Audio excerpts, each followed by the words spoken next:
Hi, I'm Kevin Slow Jammin' James, 187.4 on your FM dial. And this is the Alex Harris Podcast. It has been defined and redefined, so guaranteed it's 100% certified grade A. Now, let's officially greet you to raw and real radio with Alex Harris. It's Redefined Radio. Hey, what's happening? We back. Redefined Radio, as you know, I am your host, the one and only Alexander M. Harris. And remember what this show is about, is rising from the ashes to get back in life, reconstruct yourself, redefining your life, redefining your mission, finding your purpose in life, and impacting lives. That's what we do here on Redefined Radio. It's all about redefining your mindset. Today, and I mean today, we got somebody super, ultimate, special, very unique guy, a very humble, blessed dude, and proud to be associated with his life. He brought me in just from out of a conversation one day, just reaching out. Didn't know me, don't know him, but we had a commonality, and through God, through ourselves, whatever it may be, got us to where we are today. And let me tell you, ladies and gentlemen, you guys stand by because you're getting ready to go for a little ride that's very unique. We have the one and only Ruben Palomares with us. And we'll get into a little bit of the story. You can Google him if you want to. This man is a legend in his own way, a spiritual angel that came down, who redefined himself, who's redefining life and redefining other people's lives. Ruben Palomares. What's going on, Ruben? What's happening, my man? Same old right here, man. Good hearing from you guys, and good to be on the show. Yeah, man. So, Ruben, we have a commonality, both in law enforcement. Yes. Both ventured off in life and found ourselves in a little bit of a hang-up, a little bit of trouble in life at some time during our mission. We have commonality of growing up, you from East LA, South LA, East LA, me from East Long Beach, growing up in the neighborhoods and going from the neighborhoods, going from the ghetto to serving in a uniform, being law enforcement. You were one of the training officers. You're weaponless. You're one of your weaponless ground defense. Yeah, both. Rusty patrol. And then you're a professional boxer. You have connections to the boxing field, the MMA world, and with that, you were with LAPD. And you also wear another uniform. And give us a little bit about your story, man. I don't want to speak for you. I want you to tell us and how you got transformed to where you're at today, from where you come from, and what does the future look like and your impact on this future with these kids and other people. Okay. So growing up in LA and, you know, the areas we know we're familiar with, there's a lot of opportunities to make good or bad choices. There's temptation and there's also negativity, and but it's also an area where you're going to be tested to decide if you want to do good or bad. And I grew up in an environment where guns, drugs, violence is always part of my environment. I stayed out of that. I grew up in a home with 10 brothers and sisters. Stepfather, he was an alcoholic with a lot of his own troubles. And the way he dealt with me was, of course, it was me thinking it's normal to be toughen you up, but it's abuse. It's physical, verbal abuse, but I take like a form of toughening me up, even though it did mess me up because it made me a little too cold and too hardened for just overall. My outlet became boxing. At a young age, I started boxing, and from the first time I sparred, I fell in love with boxing, and I became very I guess, obsessed and motivated to become a world champion or at least a gold medalist for the Olympics. And in that time where I trained, it's called Holland Youth Center. It's in East LA, Boyle Heights.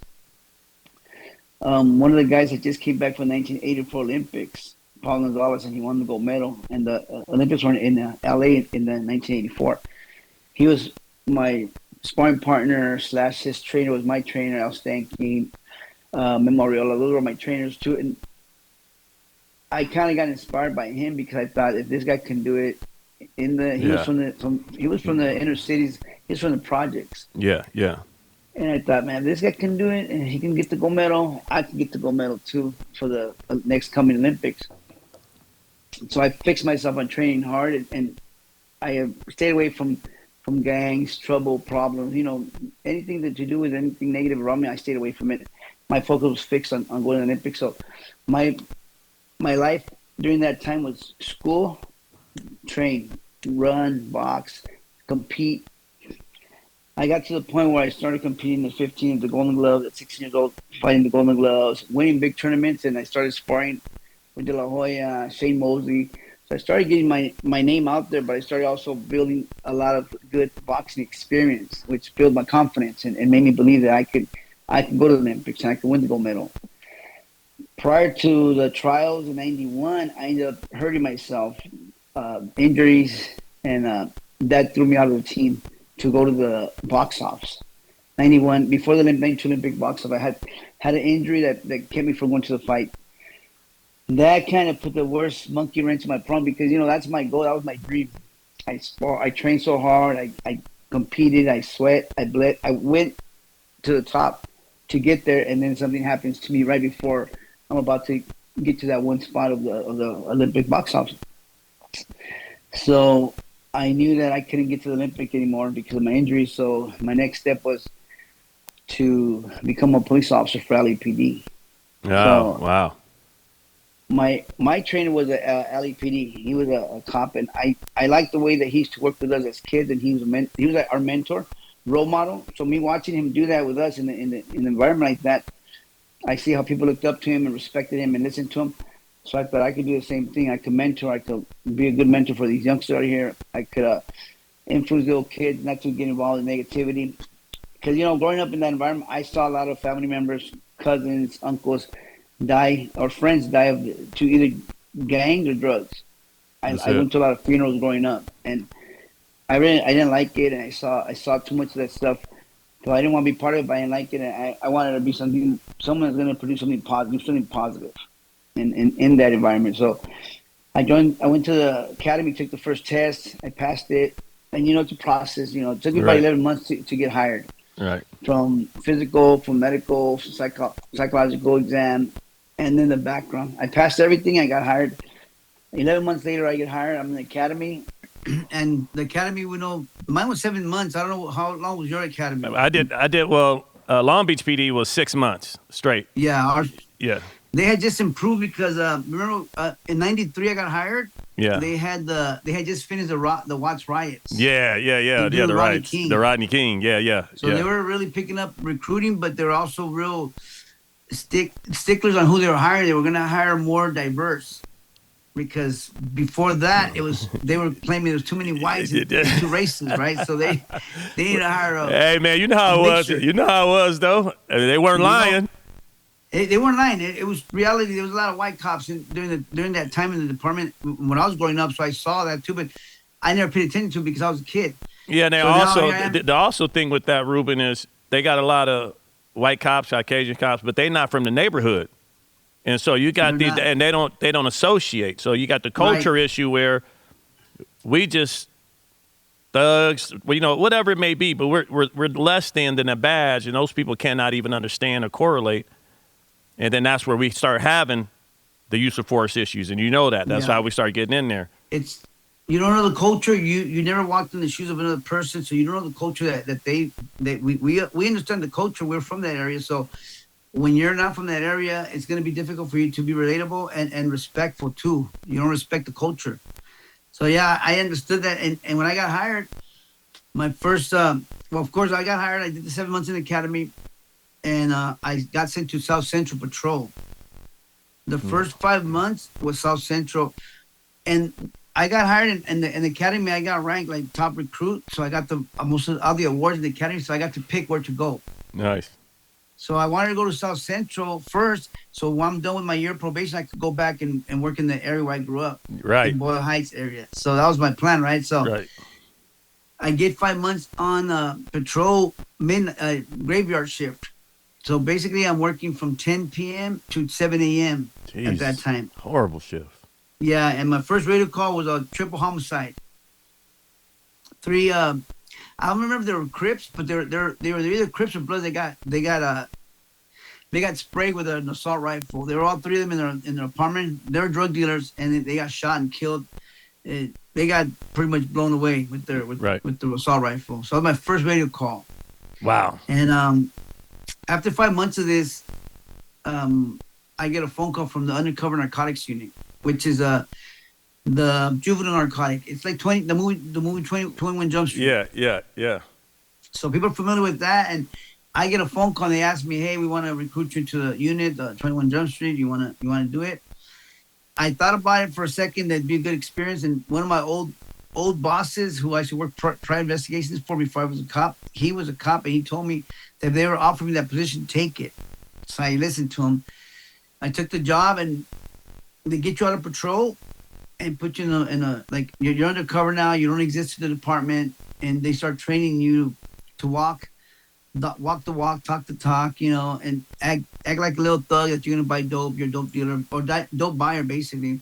So now, in so many words, just kind of be who you are, where you're from, but just for the police side. Not saying that you was involved in it, just be your normal selves. Because in the hood, that's normal survival. So you just like, okay, I'm back at home. Okay, so you just want me to just act like I'm at home. Yeah, act like I'm at home. So right. They sent me back to 11th grade in high school. By this time I was 23, so they sent me to 11th grade, and now I'm out there as a student, and my job is to buy dope and try to buy guns from the students in high school. So right once I get comfortable at school, I start getting to know the kids. I start getting introduced to people that sell weed, and I bought some weed, and then next thing you know, I bought some coke. As I'm buying stuff, I'm telling the kids that I'm buying it, but I'm buying it cheap here so I can sell it in my block more expensive. I'm having to be, it's a story of pretext. You got to BS them. Right. And that's when they introduced me to a kid that wants to sell me PCP. So that kid, he has PCP, but he doesn't have it with him at the time. He says, I have it at home, but let me page you. Cause remember we had pagers back then. We had pay phones. It's all pay phones and pagers. It's the 90s, no cell phones yet. All old school stuff. So I gave him my pager number, and then he called me that same night and says, hey, I called him up at a payphone, and I go to the payphone, I call him up, and I say, what's up? He goes, I have $80 worth of PCP. Dang. I said, I'll take the money tomorrow, and I'll buy it off you. I was going to buy all the PCP. My thing's to get the bust, right? That's my job. So as I'm on the phone, that's when I get approached by two older gangsters with guns, and they try to rob me at gunpoint. So while I'm on the phone, the one thing I'm thinking about is I have my badge in my rear pocket, and I have my 9mm in my rear waistband. So the first thing I don't want them to do is find my weapon or my badge. So one guy's in front of me with a gun to my stomach, and the other guy's to my left going through my pockets. So I have to think quick, and right away, as I distract the one guy, punch him in the face, and I grab the guy's gun. We start fighting for the gun. We fall to the ground. The guy's able to. His friend starts trying to kick me, so I'm blocking kicks. I'm holding the gun I'm holding the gun with one hand, and I'm blocking kicks with the other hand. So I'm on my back, till I'm on the ground. He pulls the gun away, stands over me. As he stands over me, I grab his friend's leg, kick, throw him over me, stand up, and I stand up to I guess you could say draw my gun towards him. He fires and shoots my right leg. I spin around and he hits my left leg. So then I start shooting him. I chase him and shoot him. That right there was like the most fired up, intense moment in my life, growing up, because I grew up in that environment, but I had never been shot. I've had guns pointed at me as a kid, people robbing me at gunpoint as a kid. I'd give up the money. It was normal. I'm not gonna fight you for $20 in my pocket. You can have the $20. I'm not gonna get shot for that. So that was like the different scenario, because I'm a cop now. I'm undercover, and I'm not gonna let these guys kill me for something stupid. So that shooting, they got arrested. I shot the guy. They got him in the hospital, and they got arrested there. While I'm there, the paramedics show up. They treat me for 2 bullet wounds, through and through, both legs. Okay, that's cool. Okay. I get sent to the hospital. I get sent home. So the trauma about that is because we grew up in an environment, we don't talk about trauma. We don't talk about what goes on in your head when you're going through something traumatic. We didn't talk about our childhood abuse growing up. We normalize getting abused at home. We normalize getting beat at home. We normalize getting verbally or physically abused at home. We normalize it. It's not a big deal. We think it's tough it out and move on, right? So this shooting was the same way. I processed it the same way. Though I was upset, I was mad at myself. I was still mad at the guys. Even though I shot the guy, I was still wanting like more revenge. I was trying to figure out how could I stop that next time? How could I avoid it? Flashbacks, name it. I don't know. Nobody talks about mental health back then. This is the 90s. There's no such thing as mental health, right? Or PTSD. None of that exists. The people I work with are either Vietnam veterans with PTSD who don't talk about it either, and they're just crazy. Yep. They're just crazy dudes too, and they're not going to give him the right advice. So I stayed off work for 1 month getting physical therapy, but nothing up here, nothing emotional, psychological therapy, none. And they sent me back to work to do undercover with crutches, fresh bullet wounds on my legs still, to go buy drugs again. Dang. So keep in mind, I got on the job to do good, but when I started seeing this, I started saying, well, you know what? These guys don't care about you. And when you're saying these guys, you're talking about the department.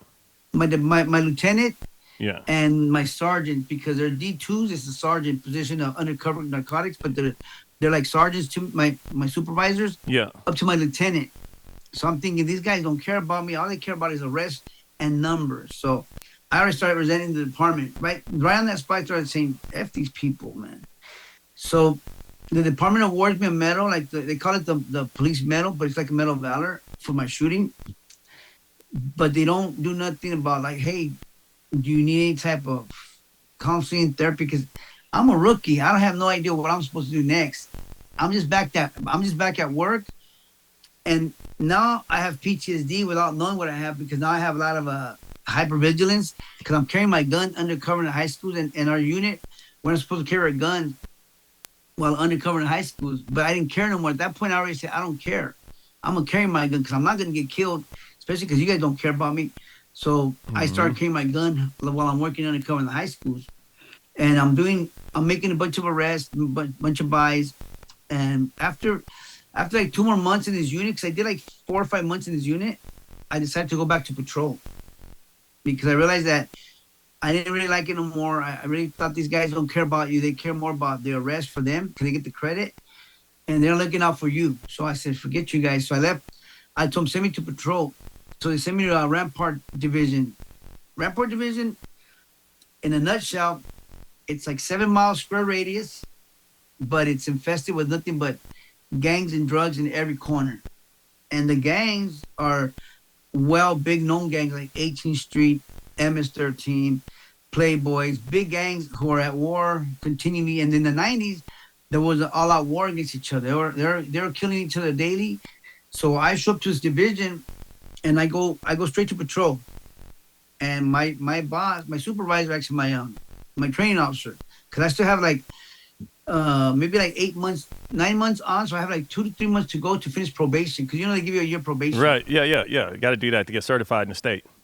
So here's a guy that just got out of undercover work for 4 or 5 months, and I have a few months to go in patrol. And my training officer is a 24-year veteran, and they don't really like undercover cops, because they know that you're not in the street no more. So, but when I show up, I already had like a medal of valor, so that gave me street cred. Right. Yeah. So they respected me, and the guy's like, hey, but he calls me a boot still. Hey, boot, This is how I operate. I like GTAs. I like to chase, get in pursuit. A stolen vehicle is my game. I love stolen vehicles. If I see a duck, or I see, a duck, right? Yeah. But that was hot back in the day, man. A 10-851, you rolling. Yeah. So he would say, hey, man, we're going to get in pursuit, bro. And he used to tell me, if we plumb the guy out and you're not kicking his ass before I get to him, I'm gonna be kicking your ass. That's what he told me, right? I'm like, okay, sure, buddy. I'm not gonna let this old man kick my ass anyways. I'm gonna knock him out. But at the same time, I didn't tell him that. I'm in my head thinking, sure, buddy, I'm gonna knock you out before you try to swing at me. But he's telling me that's how they operate. I'm supposed to be kicking the guy's ass before he's kicking his ass. So that's how the culture is back then. Remember I told you, in Rampart, the culture was rough, ruthless. They're already like they're kicking ass, or they're dealing with nothing but gang stuff. So they're trying to program you to be hard charging, kicking ass already, and that's how they were trying to break me in. And I'm like, I'm gonna do me, right? Because I was gonna run my own program. I'm not gonna let them run my program. Tell me how I'm gonna be, because I'm my own man. I grew up in an environment where nobody could influence me to join gangs or drugs. So I'm not gonna let another cop or dude try to tell me how I'm gonna function. So I'm like, that ain't gonna work. So I got off probation, and I did one more year patrol, and then I got recruited to what they call Rampart Crash. So Crash back then was formulated, was built to deal with the gang problems. Crash, this unit, because there was so much gang problems in the 80s, well, 70s, 80s, the gang was starting to grow, that they had no gang enforcement cops, they had no gang expertise, so gangs were running crazy. So by the time I show up, they have this unit that's been established for years, and they're operating in a different way. The Crash unit is called Crime Resistance against street hoodlums. Yeah. Okay. Crime resources, crime against street hoodlums. So that's what they're dealing with. Nothing but gangsters, identifying them, monitoring them, what they're up to, who's at war, who's a shot caller, everything. Our job is all gang related. So this is the original formation of what we call the gang unit today. Yes, the original. When I show up, I'm assigned to my partner who's been in this gang unit for 5 years already. And his job is to deal with MS-13. MS-13 is already a very mean, vicious, active gang who's killing, robbing, raping people left and right in that area. And they're at war with all the other gangs out there. So when I show up, he starts introducing me to gang work. Keep in mind, I've been my first shootout, so I already have a different frame of mind. Right. And I'm different than these guys, because once you get into that shootout, you like already feel seasoned, and you already feel like you got more above them, because you already been in a situation where you shot somebody and it did something to you. So you're not like a rookie. Right. And that's what people have to understand, the culture of being a cop. The point and the premise of being on patrol first is to gradually get you into these calls for service, where you start getting that experience and that exposure, which makes you a seasoned officer. So by the time you train and you're like, hey, this is how we handle shootings when we're dealing with these situations. But because of your background, which is another thing we have in commonality, they kind of manipulate that. Yeah. Right? And the only way, like I tell people all the time, the only way they infiltrate the mob is they got to get people who blend in with the mob. Like the mob didn't get infiltrated by some black fools or some Hispanic dudes. It was they people from that neighborhood, just like you get young and you get in there. That's how I, like when I got recruited to start doing things, that's what it is. And so now you out there, and in reality, as a LEO, the credentialing is, if you get in the OIS and you survive, especially a hit shooting, you outside of death, you got the max, that you got the experience already. So you're not a boot. Yeah. You're a boot by time. But your experience is like a dog. For every 1 year, you got 7 years like a dog. So like every month you did, and you get in the shooting, by the time you get there, you're like, look, I might be a boot time-wise, but I'm not. First of all, my background got me here from where I'm from. And then working this undercover, doing this dope thing, getting in the shootouts. Listen, we can do that. And that's what people have to understand in the culture of law enforcement. Yes. You have to earn your credibility on the street. And the only way you earn credibility on the street is by being involved with bullshit at the end of the day, guys. Yeah, pretty much. So you got to get dirty. So when I was doing that, everybody respected me and knew that but plus, I know how to deal with people different than a lot of these other guys, because I grew up in that environment. So for me, it was easy I was a natural in dealing with situations and gangsters. And I knew how to respect, but I also knew how to handle business when I needed to. But these guys understood that. So right away while I'm in Crash, I get introduced to their type of police work. And the first time we had gotten to MS-13 gangsters selling weed, and this is like, my first I guess you could say my first I don't know if it's a test, but my first arrest with my partner in Crash. He's like, all right, look, this guy has the drugs, this guy has the money. He wanted to make a multi-2 arrest his way. And I'm like, no, that dude had the money, he had the dope, and he had everything. This guy didn't have anything, so I'm not going to put the dope on him. I knew how to put my foot down because I wasn't going to fly for that. I wasn't going to function that way. So I didn't do it like that. I said, you do it. You ride, you want to ride like that, you do your thing like that. Because I was going to buck. But I started working and doing my thing. I started seeing how these guys, I started talking to a lot of the victims. This is where I started changing because I was fair and legit with dealing with situations and people because I knew the gangsters could be my informants too. I knew how that operated. But when I started talking to victims who would tell me that a gangster from this neighborhood robbed them and he's robbed another family member, a couple people out there have been robbed by this guy, and he's threatening everybody at gunpoint to kill them if they snitch, so they're not going to file reports. That's when I started thinking, so I got to deal with this dude anyway. So That's how I started making it easier for me to justify it. So then I said, I'm going to get rid of this guy because I'm going to take care of these victims because I see how they're living. I see how afraid they are. So I go find the guy and I'll put the dope on him and arrest him for drugs instead of a robbery. So it was my word against his, and he's going to take the hit. He's not going to cry, complain. He's going to go down. So to me, it was how I started cleaning up the neighborhood from these knuckleheads that were causing a lot of problems to the innocent victims. So you planting dope on folks because in theory, they shady, they dirty, but at that moment you may not been able to get them. But we already know how you roll, so we gonna kind of just help you get out of this situation and get your ass off the street. So you create the arrest. You create I fabricated it. Correct. So because I knew that he was dirty for a bunch of robberies at gunpoint, and my victims were not going to press charges. So I said, I know you're dirty anyways. I'm still going to get rid of you. So at least I got in my own mind. I'm thinking I'm giving these people peace of mind because now they don't have to deal with this dummy. Right. And they can be at peace out here. So I'm thinking that's what I'm supposed to do. Clean the streets from these dirtbags that are causing trouble. So I became good at that. I started getting a lot of my informants became like apartment managers. They call me and tell me, hey, this is going on in the block.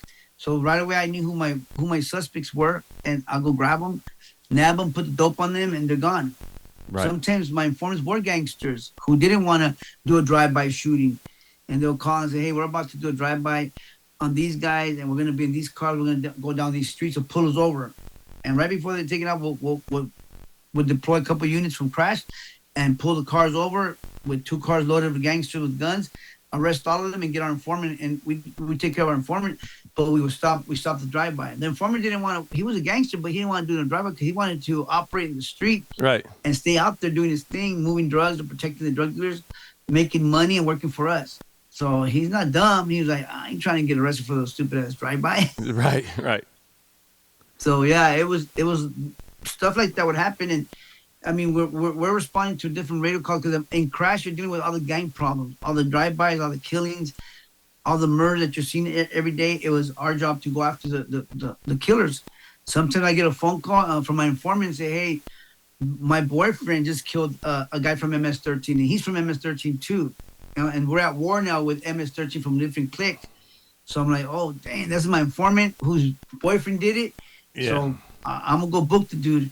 I'll book the boyfriend, and then I'll investigate the whole murder, and I'll give it to detectives and solve the murder. There you go.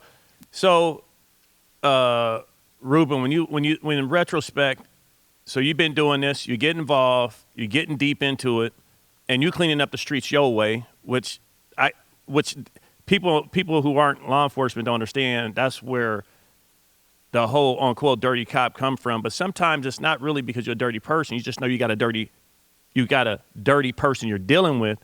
And because the way our probable cause and these criminals who got this experience, just like street cops, these street hoodlums, as you got it, they know the code. So they know how to, So you're like, okay, well, we're going to tweak the system.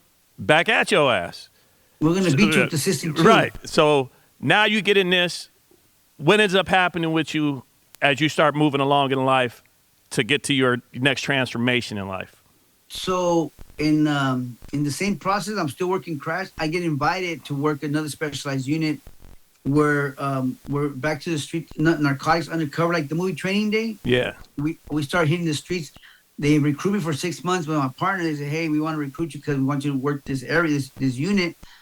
So all we do is all narcotics complaints, but we're undercover again. We're on the streets buying drugs. We carry a gun, but we're everything's low key. We have an undercover car. Our job is to get to the narcotics complaints, warrants, buy drugs, make arrests, get informants. That was our job for 6 months. I'm doing this. I'm booking people left and right. I'm getting informants everywhere. And I get into another shootout where the guy tries to shoot me, and I shoot him and I kill him. It became so pretty common for me, and I started kind of getting addicted to the adrenaline more than I thought, and I understood. And I craved it more. I started craving the shootings. I started carrying the violence. I wanted to get into more trigger action. Something just was driving me that I couldn't figure it out. I wasn't thinking about it. I was just thinking this is normal. So in 1998, when I got my last shootout, after I finished that unit, I went back to crash. I got back from undercover back to Rampart Crash, and I'm working crash again. And one day, we're in roll call, and our sergeant says, "Hey guys, I got some news to tell you guys." And we're like, "What's going on?" He goes, "Your guys' coworker, Rafael Perez, got arrested." And we're like, "For what?" Nobody wanted to say for what. Nobody really knew for what, or they didn't want to tell us. Right. So we started looking into it, and in the process of him being arrested, this whole thing, it starts unfolding that he has stole 3 kilos of cocaine from the evidence locker, and he had people selling it for him, and somebody told on him. So one of his guys got arrested, told on him. So he was going to trial. Well, we're still working. We're hearing all the gossip, everybody's trying to give us all the insight. I had a connection from the feds.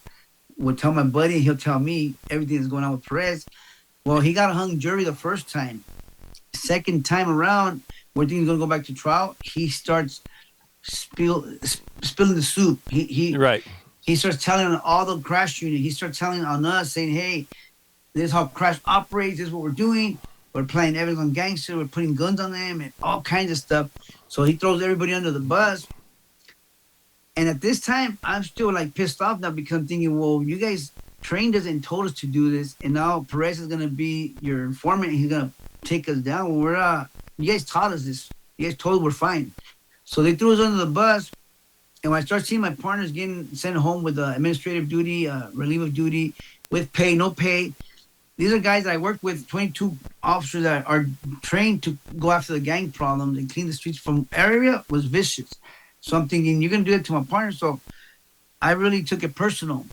I said, F the department. I said, I ain't trying to be a cop no more. I started talking to my informants, and I started hearing that the gangsters are making $1 million a week or a month in moving dope or extorting. So I said, I'm going to start robbing these guys. So I recruited. This time I recruited like 5 other cops from sheriffs, Long Beach PD, LAPD, and some sheriffs, and we started hitting houses. One of my first job, one of my informants called me and said, "Hey, I got a house." So I hit a house. I robbed it for about $1 million in cash and 15 kilos of cocaine. I paid my workers. So I have all this money now, and I'm thinking it's still not enough. I see there's more out there. I started getting addicted to it. So I get another phone call. I hit another house, I'm guessing about another $1 million. But we got the amount of dope was like $1 million worth of marijuana. We sold it, paid the workers again, still making all this money, and I'm like, not enough. There's got to be a bigger pot of gold out there. So my informant were giving me phone calls to go hit houses. I kept hitting them, coming up with a ton of weed, robbing it. And I started just getting addicted to the easy, free money. But I was more like also thinking in my own head, I'm getting revenge on the department because I'm mad at our chief or some captains, and I can't stand these other guys out here anyway. So screw everybody. Right. So I went out on a rampage. I went on a rogue, vigilante mission to build my own little crazy cop cartel empire. Right. is I did this for 2 years. So I'm hitting houses, robbing, making money, like I said, making a lot of money, even if I didn't get the money, I got the drugs, and the drugs were worth more than $1 million plus every time. So 2001, I had been doing this since 1999. Since after Perez, I was on under the nose. I was like, they didn't look at me because they're looking at them. Yeah, the president are taking it. You know, that was a big thing. For those who don't know, the viewers, Google it, Rafael Perez, the Rampart scandal, and here's one of the great people that's part of that, learned from it, was part of this system. That's what we're referring to, you know, because just for time-wise, we could sit here and talk about this forever, but it became a big deal, huge deal. And Rafael Perez was one of the leaders, which also led into where the whole death row, the police scandal and everything with death row, et cetera, the Tupac shooting and Suge Knight. So this is what it's all about.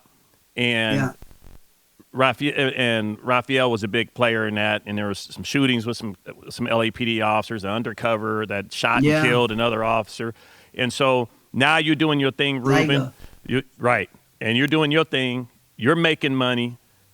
The department is giving you the Jimmy Dean, and you like, I'm giving it back. I'm cleaning up these streets, and I just take your shit. So you're doing this 2 years. Then where we getting to at that? Where are you going from here? What happened from that point? You start going down. At this point in time, I'm already like 2 years deep in this, and I'm the boss. But I'm noticing some of the guys that work for me, they're doing their own thing behind my back, and I'm starting to get upset. So I'm thinking, I'm gonna start wiping everybody out. In my mind, I'm thinking the only way I can get out of this is by me wiping people out. Basically, I have to start killing people. That was my mind frame of mind. I'm gonna kill people, kill everybody in my unit. These guys didn't listen to me, dead. That was my goal game plan. So I had a list of people I was gonna start killing. And that night, I got invited to one of my cousin and his friend invited me to go meet a Colombian connection in San Diego, who want me to collect the debt for him. My cousin and his friend were gonna buy 10 kilos of cocaine from him in San Diego. I wasn't buying drugs. I was stealing everybody's drugs. So there's no need for me to be up there to buy drugs. I lent the guy $100,000 because he needed the money, but he's going to pay me back the same day. But initially, all I was going to do is meet his connection. He was going to ask me about me collecting the debt for him. And I was going to be like, okay, fine. Thought about it. I went and met the guy. I left. I was leaving the area in San Diego, and they did the transaction in the same pier, like Chula Vista area. And what we didn't know was a sting operation against my cousin and his friend, the DEA sting operation. So it was a reversal where they were selling the drugs to my cousin and his friend, but it was a DEA operation doing it to them. So I got arrested in their operation, which was a blessing in disguise, because that same day I was out on a mission. That same day I was going to go out on a mission and take 3 people out. So I get arrested, and I'm still like, the arrest didn't do anything for me. It made me more angry. Me thinking I got betrayed. I got told I'm going to take everybody out. I'm going to get revenge.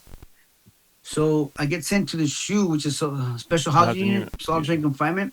I get put in there, and for the first weeks, my mind is going in full speed ahead of different torment thoughts. A lot stuff is going on in my head because of everything I'm hearing about my case. I'm thinking I'm going to get a lot of time.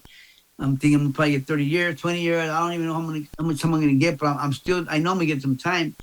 So I'm hearing that everybody's betraying me. At this time, I'm already hearing that my cousins, friends, everybody's told on me. And eventually, like 3 months into my case, in the SHU, I get a cellmate who is actually a ex-House Angel. He was there for an appeal. He had given 130 years, so they sent him back to court to fight his appeal. And he's my cellmate for a few days. And what we start talking, in the process of talking, I've come to find out he's a Christian, and he starts sharing the scriptures with me on salvation, forgiveness, because he heard me talking a lot of anger, violence, revenge stuff, and he told me that there's a way out of this, and there's a way out of hell, and there's a way where God can forgive you and give your life back. And he told me all this stuff and read me scriptures, and honestly, those were the most powerful words I've heard. When you're in the and down and out, and you're in your wits, where you're about to either end it or kill somebody or go crazy, go suicidal, those were the most refreshing words that you could hear at the right time, you know. So when this guy preached to me and shared scriptures with me, we prayed, and I asked God to forgive me at that moment. And because I started wondering what happened to me as a person grew up in an environment, I avoided this type of stuff. And now here I am in prison when all my life I want to do positive and do good. But now I'm locked in prison and I'm here looking at time and I'm thinking, how did I get here? Yeah. And I asked those questions and I told God, I don't want to be this guy no more. I want to be the guy that's got a real good heart. I don't want to be a cold-blooded dude no more. I don't want to, because I had already been callous from shootings, from killings. I become a hardened individual. And then I told God, I don't want to be this guy no more. I want to be somebody that has a good heart. So when I prayed that prayer, I really felt God's forgiveness that moment. I really believed in that what God said in the Bible, that he would forgive me, that he actually did forgive me at that moment. So I made my decision to serve God wherever I was at, even though I was in prison and I was looking at time. I told him, I'm going to serve you right here. And I'm going to work and basically mentor people while I'm in prison. Yeah. Other inmates, crazy people, gangsters, you name it, so I could help them turn their life around. So they left me out of the SHU, which is solitary confinement, and they put me in general population. And the second day I'm there, I get hit up by the shot callers, the gang members, because I'm an ex-cop. There were 3 of them, and the big guy, he was a shot caller for the area. He told me they told me, check, I got to go back in the SHU because they don't want me in the yard because I'm an ex-cop.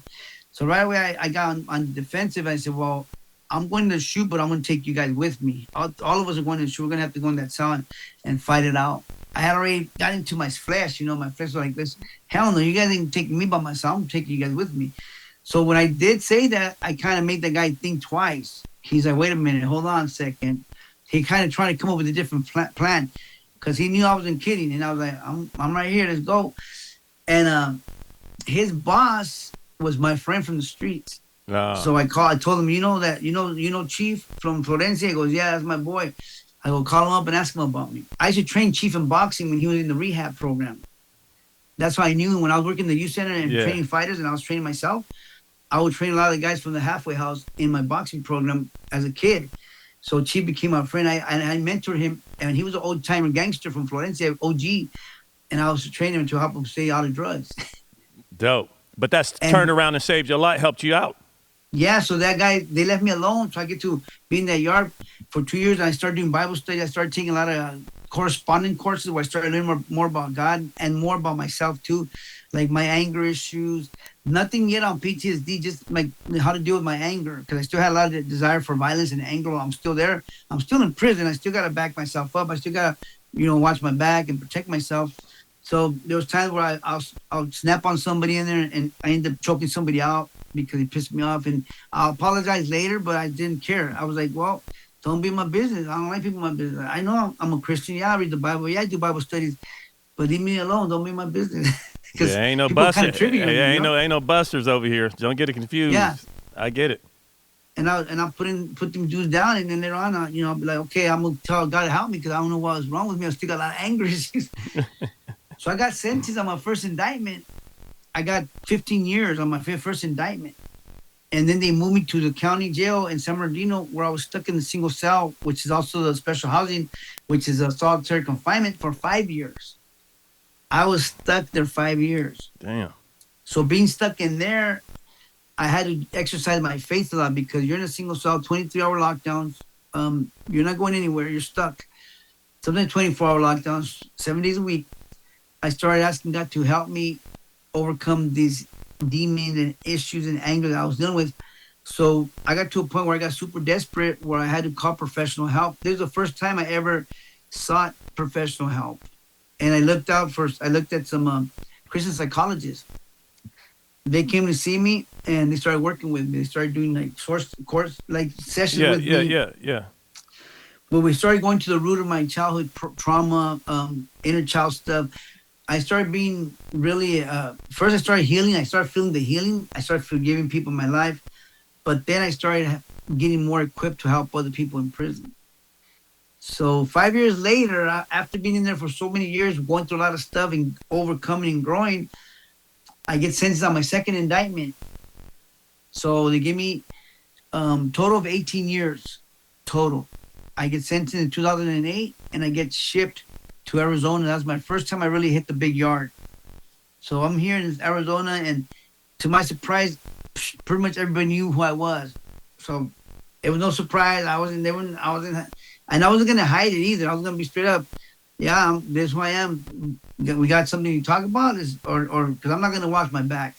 So I hit the shot callers up and tell them, and then they left me alone. So I started doing Bible studies and doing more mentoring programs. I started helping other inmates who wanted to get their act right, who wanted to get help, who wanted to be productive citizens. So I felt God was like sharing so many ideas in my head, because I'll think to myself, when I was a cop, I thought if I put dope cases on all these guys and get rid of them from the streets, I'm helping the community, but I wasn't.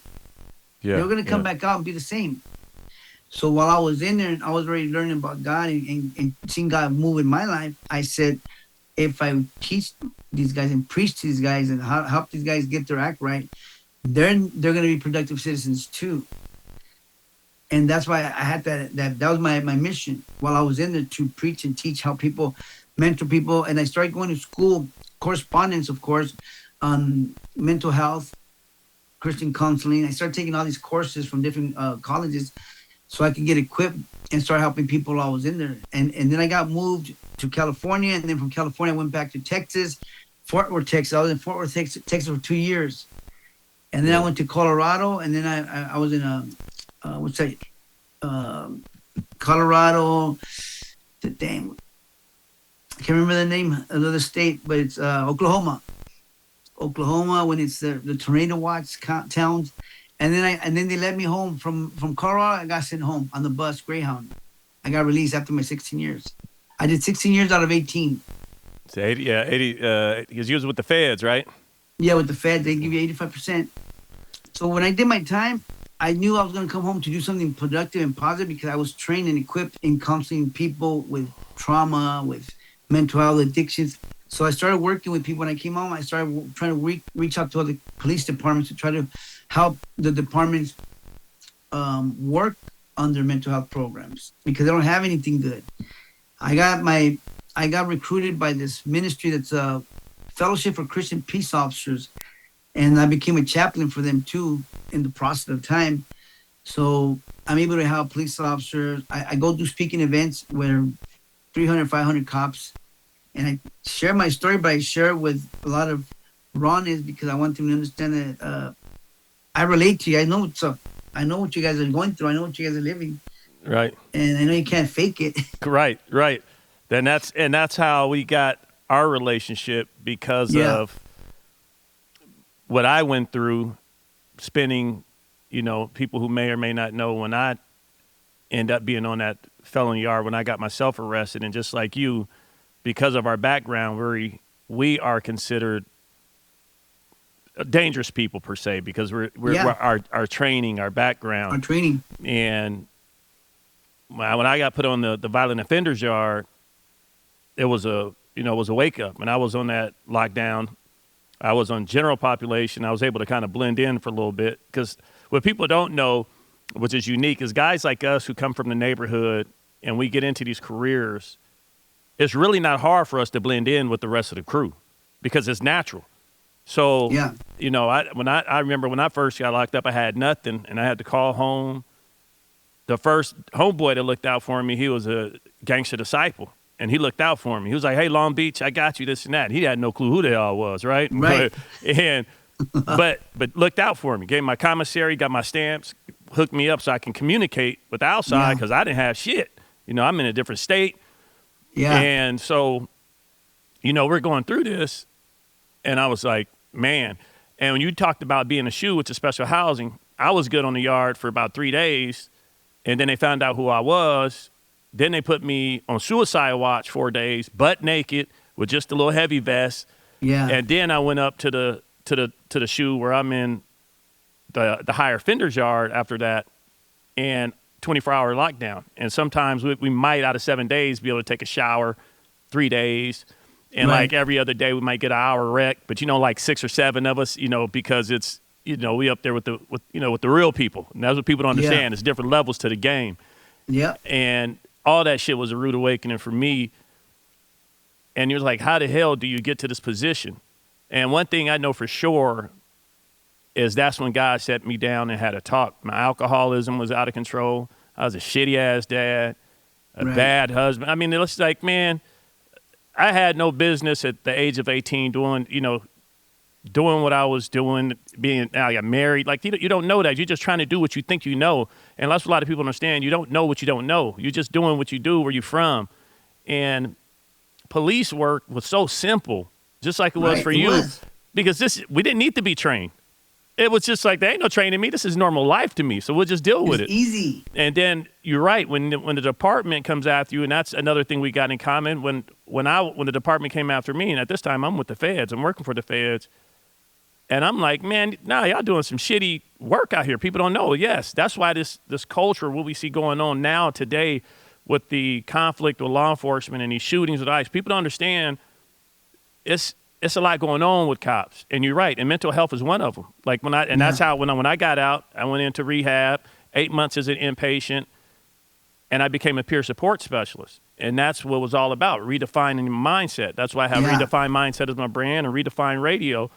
And when I heard your story, I instantly was like, God, I'm gonna reach out to this dude. And it's crazy because we two dudes didn't know each other, but instantly our first conversation was like, oh yeah. And then, you got people, right. We got people from departments that we work with. Yeah. And then it was like, I said, Ruben, man, we're gonna keep this going, man, because is it embarrassing? Yes. But at the end of the day, it's a story. And God made sure we got out of that environment, and you can't be nothing but humble and thankful to be where you at. And like I told you, give me a call because I want to be there too. Sometimes, like, honestly, I want to be there and have a conversation with some of these people, especially coming from the city police, working for the government, being upper management, and getting your disgust from the department. When you're getting in those IA deals and now they want to come after you, you're like, well, hold up. You're like, listen, this is the real. Oh, you said a cuss word to this guy. Now you're looking at time, beach time. It's like, this is some bullshit. Yeah. And so, man, as we're getting ready to close here, Ruben, I want to say thank you for everything you do. I want to say thank you for the impact you're having on future cops, keeping it real. Mental health is a real thing in law enforcement, like I speak to, which is different from us as military guys where PTSD is accepted. People don't understand cops, it's not accepted. You lose your career. You lose your home. So guys are going to be like, fuck it. And I tell people all the time, departments would rather deal with an alcoholic cop than deal with someone that has mental health diagnosis as a police officer. And that's the thing, the stigma is why we end up being where we're at. And even our retirement rate with so many people suicide after our work because we can't let it out. And, the average lifespan is about 5 years. And so we want to shut this down here in a minute, but Ruben, question, comment, in retrospect of your life, beginning to end, where you're at now, looking into the future, talking to those officers, what do you have for the community if you can leave one thing to that young guy, that young cop, that young guy who wants to do something in life? What's your word of advice that you can give to that next generation that Ruben's trying to help prevent being the old Ruben? What do you got for us? One of the biggest things I learned is if accountability, you have to have somebody you to give account to. And if it's not going to be, to me, God is who I give account to because he keeps me in line. He helps me not step over the line anymore. So one of the biggest things I learned, we always have to look at ourselves 100% and also know that there's resources, there's help. You're not the only one going through the stuff because a lot of people think, oh, I'm the only one going through this. Nobody understands me. That's what I thought. That's what a lot of us think, but it's a lie because a lot of people are going through a lot of different stuff or similar stuff, and they already got the right help, so they can help you. There's resources, a lot of good help. So there really no more excuses. There isn't because we paid for a lot of the stuff. Right. So these things that happen. So there's resources, and one point is a strong faith. For me, 100%. It has my faith in Jesus is 100%. I can't be where I'm at if it wasn't for that. Because there's no way I would have changed. There's no way I would have got healed. Because I got healed from mental health, PTSD, because of that. And I took the classes. I went to school. I got the right help. But it was through my prayer life, forgiveness, all those things came into play in how I started healing and peeling the onion one layer at a time. That's how I got where I'm at right now. But it's a continued work daily. I'm always working on myself. I'm always, staying. You could say I stay disciplined in those areas. I have to. Yes. Ruben, man, and now you're influencing the community by being active. You got your boxing gym. I don't know if you want to throw it out, for those who know. We do it. It's Lions Den Boxing in Rancho Cucamonga. We have mental health programs there. We have anger management. Besides boxing, kickboxing, jiu-jitsu, we use all this to attract you to the gym, but we also help you work on your other emotional, psychological problems. Lions Den. It's a good problem. It's for cops too.